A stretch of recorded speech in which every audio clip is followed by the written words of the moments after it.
Hello everyone, and welcome back to the Skulk, continuing the story of Winds of Change. Yeah, I know, it just keeps, it's just my opening to this thing. I guess I'll just roll with it that way for a little bit until I think of something else to say. I can be opening by saying, this save has been sitting here since the beginning. Oops, I was trying to right click it to see if I can delete it, but I don't know if there's a delete button. Is there? The one that says load. Oh well. Let's continue. Alright, so we searched everything in here about the fire hazard over here. We read the book, and now it's time to go to the crew quarters. That's right. After exiting my room, he takes me to a large hallway. At the end of it is a grand door, surely leading somewhere important. Lining the sides are smaller doors. I assume they lead to more private rooms. That door right there leads to the war table. That's the end of this tour. It's where things start. I'll go over our battle plan and give you an itinerary. Your training will commence tomorrow. I can't believe this is finally happening. It almost feels like a dream, you know. Might be. I might just be dreaming this whole thing up and I wake up in my bed going, guys, I think I know where we need to go. He leads us out. He lets out a nervous laugh before turning to face the large door.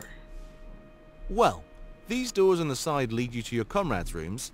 Valessa and Fortame have been given personal rooms just like you. My quarters are here as well if you'd like to come spend time with me. I'm going to make a quick stop in my room actually. After that I'll meet you at the war table, alright? Take some time to unwind. You really deserve it. I already did in my room. It's been a pleasure, Seer. You too. With a smile, he walks off to one of the side rooms. I guess that's the one I'd go to if I wanted to see him. With some long-awaited free time, it might be a good idea. However, I should make sure to spend it wisely. As soon as I meet him at the war table, things will begin. And something told me that nothing would be easy moving forward. Yep. Use the region map to move to the war table and continue the story. For now, feel free to roam the world and access content at your leisure. Every unlocked character has a heart-to-heart in the crew quarters. Ah! Wait, who are you? Did I meet you before? Do I know you?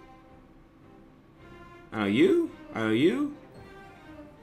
Fortame and Valessa? Forgot your name? You're pro? Well, you're Dominic, I think. And who are you? I'm gonna talk to you first, because I don't know who you are. Character non, you're... No wonder! This is your room! Though you're not here! Alright then. And you want to talk to me first, so let's go. Alright, just for the sake of it, just in case something goes crap, even though I'm not going to reload anyways, because whatever I choose is what's going to happen. So, yeah. Saving was not really necessary. I did anyways. So shush. This is Dominic's heart-to-heart too? Yeah. The thing is, I'm not romancing him. It looks exactly the same as mine! Well, my temporary one, of course. I enter Dominic's personal quarters and see him sitting on his bed. He's gripping something in his hand. It looks shiny and metallic. A wedding ring? Or is it a candlestick? Take a few steps forward, making my presence known to him. He immediately jerks in fright, startled by my entrance. You asked me in here. Looking away from me, he wipes his eyes with haste. Oh, yeah. Okay, something. He might have been tearing up over something, maybe. He's wearing a wide smile, but by the time he looks back. Oh, hey there. Just keeping up my habit of not being receptive, I suppose. If I knew you'd be here so fast, I would have put out some food. You do. It's right there. It's a bread loaf and a bowl of pears and grapes. Just like my room. Exactly the same. He stands up and walks to the nearby table. After placing the object he was holding on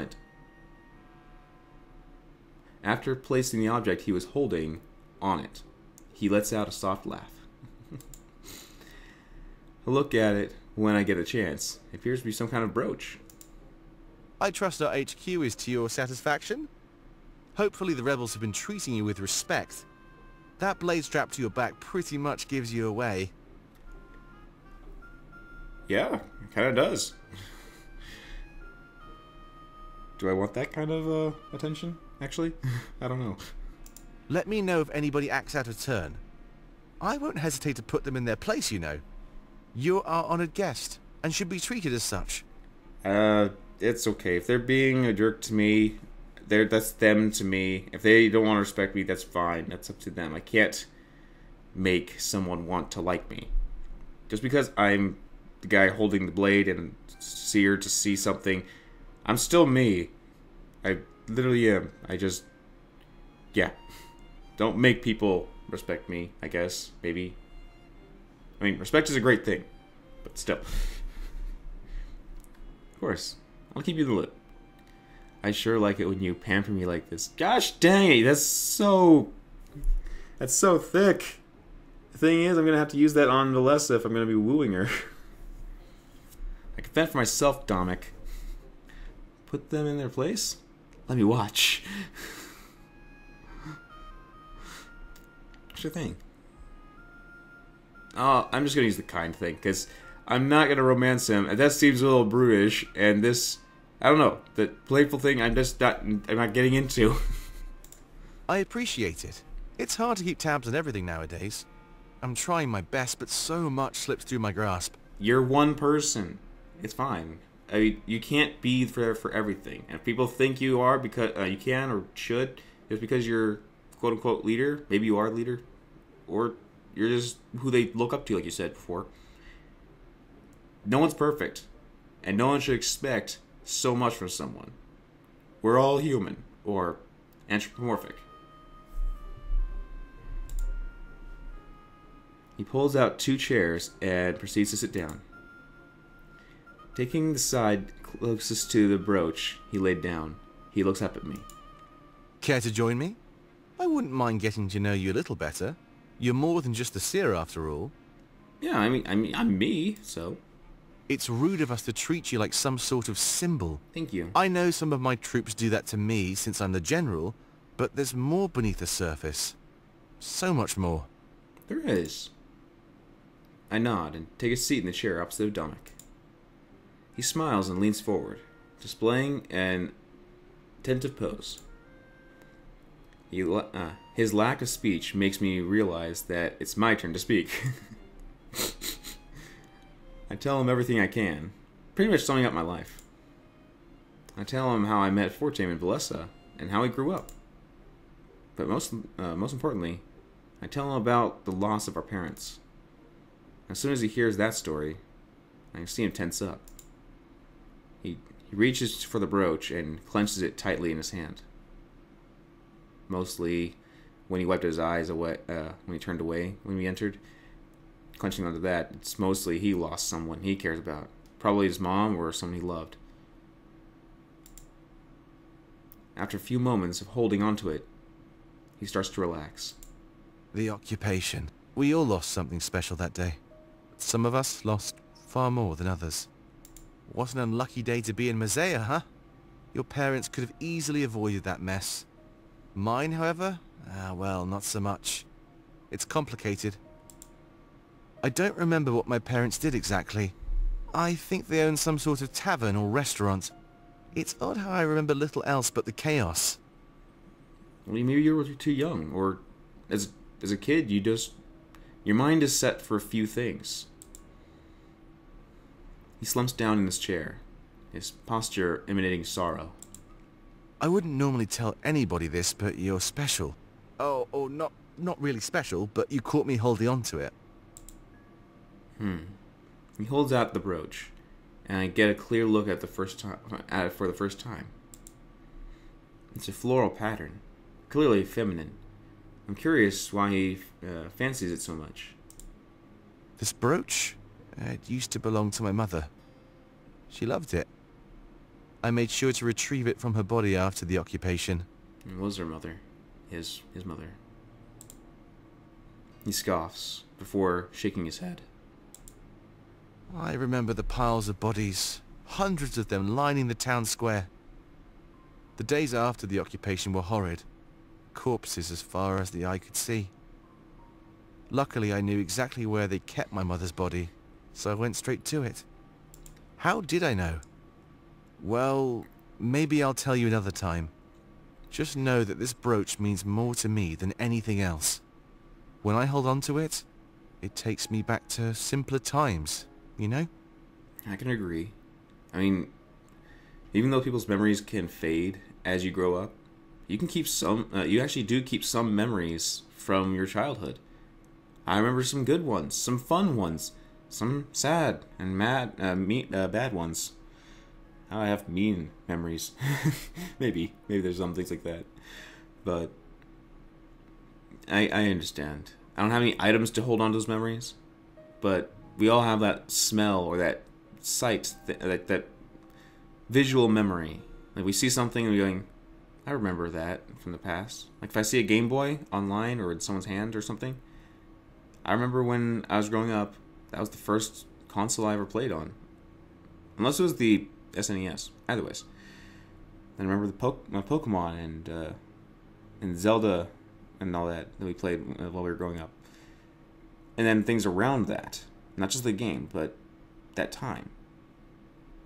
Things, memories, objects, smells, they trigger memories that we had from our past, whether they be good or bad. So, yeah, we all know. It's special. I don't tell anybody because they need me to be strong.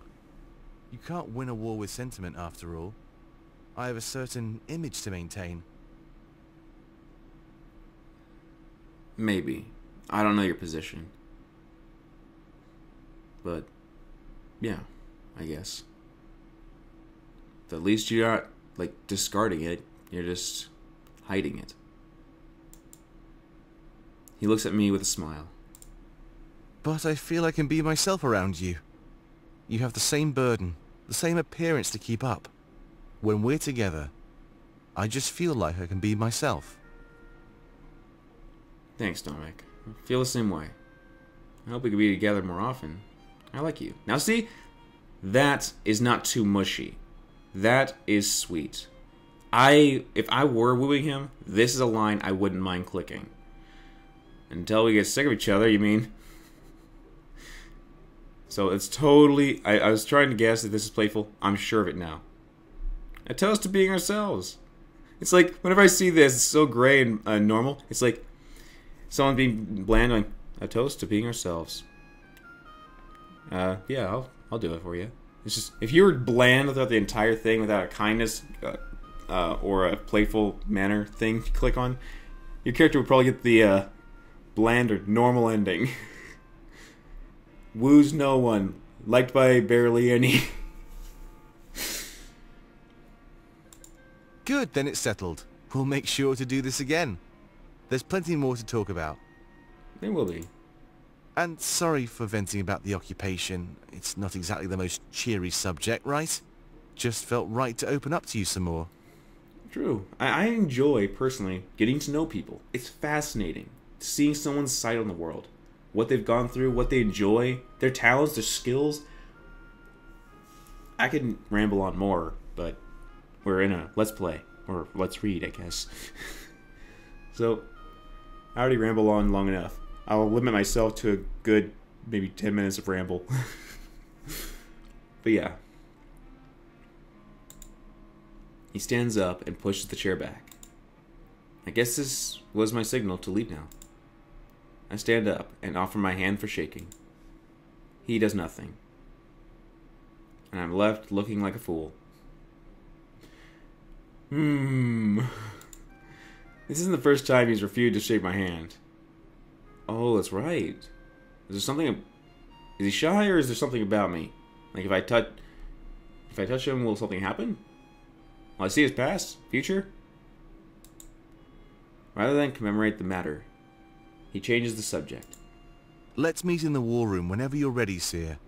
This might be your last resting day for a while, so spend it wisely. Yeah. He smirks and sees me out of the room. It was nice to learn more about him and his past. His post, I am a general. His past. Rather than being the general, he's becoming a friend. And that's how it should be. Alright. You, yes, and you. Alright. I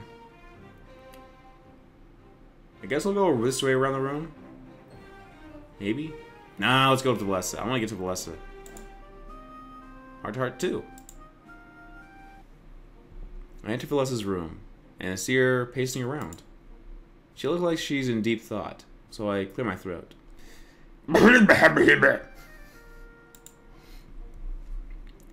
It was enough to get her attention, and she turns to me with a smile. Oh, hey, Seer. I was just thinking about stuff. So much has happened since we got here. Yeah. Remember what we talked about last time? Whether or not we should be open with the people? I was worried they'd use us to their own ends. It's possible. The ability to foresee the future and change it? That's too powerful. People would pay almost any price. I'm glad you shared the same opinion. We can't tell the people. Yeah, it's risky. It's like a Spider-Man movie. With great power comes comes with great responsibilities. Lips move. Get the words right. But yeah, you should. If you have power like this to see the future, people will probably abuse it or try to pull it out of you. You're so important to this mission, Seer. We can't have people vying for your skill and attention, especially if they resort to stuff like kidnapping or bribing. What's this word? Did you say lying, or is that a typo? Because what's vying? Is vying a word? Sorry to sound so scary, but it's a real possibility. That's why it's probably best for us to remain anonymous. However, I have a feeling we can't stay that way forever. Is it impossible? I don't know. Dominic is wasting no time telling everybody who we are. It's only a matter of time until word spreads to the rest of Mazeo. We'll need to come up with some kind of system, or something. I'm drawing a blank. Our main cause is helping Dominic and the rebellion. But when people hear who you are and come for help, what should we do then? Honestly, I'm at a loss.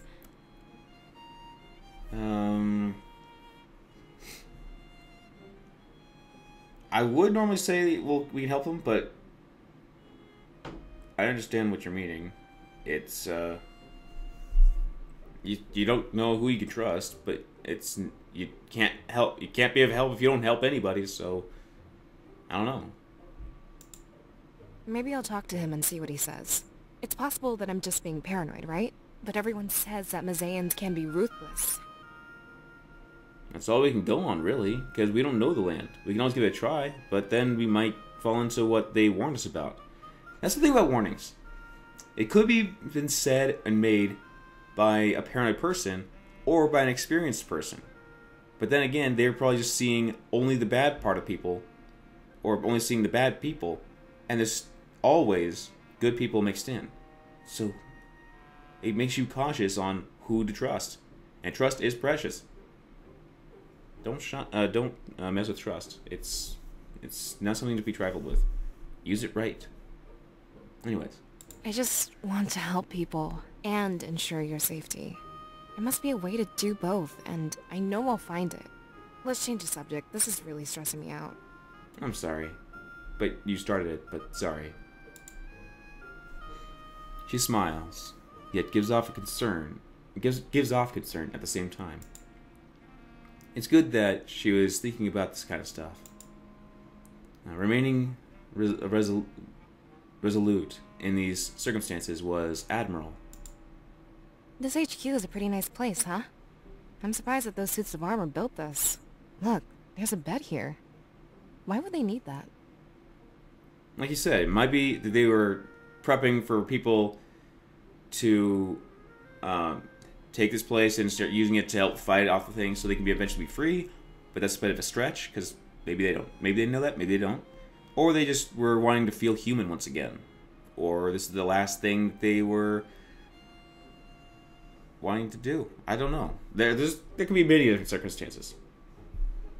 Dominic says they want to live again, but there must be more to it than that. It's so intricate and clearly built for an army. Yeah. I really think they wanted to help us out. That's why they built this place the way it is. They must have known what was going to happen. Possibly. But that also means they're defying the triumvirate. What if we could use their own honor guard against them? Though, to be honest, I still feel a bit hesitant using that term. Hmm? In a way, I guess so. But yeah, probably using is a pretty harsh term. I don't know, what else do you use? After what they've done to us? There's no honor left to protect. They've condemned the souls of so many victims to servitude. I guess it was only a matter of time before they rebelled too. She sighs and sits down on the bed. I slowly walk over and sit down beside her. Look at me. All business as usual. Maybe people are right. Maybe I need to unwind. Life can't be any fun if you never take a break, right? Exactly. If you're always working, you'd never have fun. You'd just be feeling so tired and bland all the time. You need energy. And fun is a way to get that energy. Hanging out with our friends, getting to know someone, whatever your interest is, like climbing, hiking, seeing sights, playing games. If it gives you happiness, it gives you energy. You can't be working all the time. Let's unwind together. Because I do want to romance her. Together? Yeah, I can do that. I wouldn't know where to start. There's so much on my to-do list. I guess I should start from the top, huh? Yeah. What's on your mind? She motions to the table. There's a bottle of wine on it. Fortune has been bugging me about this for a while. I guess a drink or two will do plenty to help me unwind. Want to keep me company? It's better than staying alone. Yeah, I love company. I nod, and we move from the bed to the table. She pops open a bottle and pours us each a glass. However, she doesn't sip. She seems hesitant. Shouldn't we have a toast or something? I mean, we're supposed to drink for a cause, right? I'm new to this, so I'll let you do the honors here. This is how I felt when, but not about toast, but about a relationship. I never had one, and now that I'm in one, she and I both were never in a relationship before. I mean, there's always a first time for everything, yes. But we both didn't know, when do we call each other boyfriend, girlfriend? What is a date? When do we date? What do we do? And we didn't know anything about how to do it, our first date or anything. So it was cute and confusing and mind-racking. Like, what do we do? Eventually, we started understanding it's all in our hands. We choose whether we are in a relationship or not. We choose whether the date's been a date or not. So if you guys have never been on a date with anybody, you set the rules. You guys set the pace. Are you guys together, or do you feel like I'm testing out, seeing whether we are well together or not? I turned this from a wine toast to my relationship, my first relationship. I apologize. But mainly, yeah, it's all in your hands in the relationship. As for the toast, probably the same thing. That's what I'm trying to relate it to. We toast to whatever we want, like to good health, to our victory, to the chance that these guys get free from these suits. That I don't mess up when I'm training with the sword.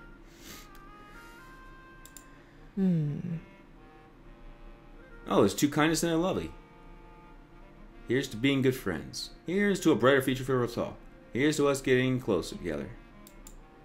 I couldn't have said it better myself. Woohoo! We each take a sip, and beginning to while away the hours. Hours? He said that we should be getting in there ASAP. This is probably not a good idea, unless it's just text and no hours actually pass. Because this is bad. I help her get her mind off of work, and we talk for a long time. After that, I see myself back to the crew quarters, happy. But I wanted to get to know her better. We'd only talked and it said lovely, and then bye-bye. Okay then. We'll save here because it's up to a half hour on the video. And we'll continue the talking to with the other peoples in the next one. So, thank you guys for stopping by. And until I see you guys again, have a great day, everyone.